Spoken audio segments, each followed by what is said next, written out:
On the surface, the Semera and Agatina camps in northern Ethiopia's Afar region appear to be like other camps for those displaced by the country's civil war. But media reports this year indicate they are serving as prison camps for ethnic Tigrayans who were forcibly taken there and are not being allowed to leave.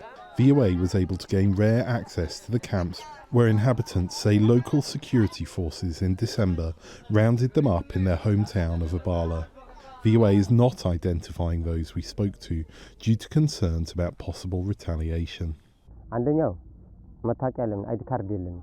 The first thing is we don't have our identity documents. If we go out of the camp, the police will seize us and send us to prison.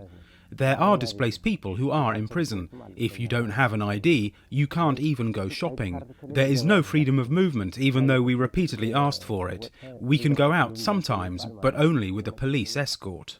Temperatures in the camps at this time of year regularly rise above 40 degrees centigrade, 104 degrees Fahrenheit. But Tigrayans here say they are not allowed to leave for medical treatment. There have been 7 cases where people have died since we arrived here because of lack of medicine. They died from hypertension, diabetes, and of course, children and the elderly died because of the high temperature. A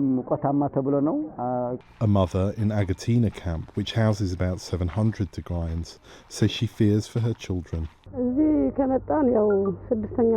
We came here 6 months ago. The situation here is so bad. We don't get medicine or enough food.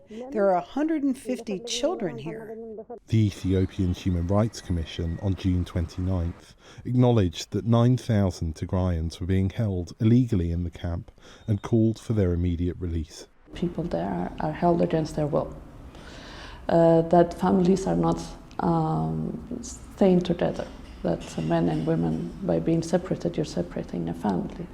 That they are not getting medical help, ready access to medical help when you need help outside the camp, that is.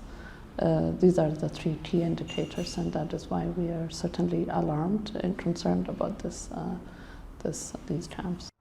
This Tigrayan man says he's suffering from tuberculosis.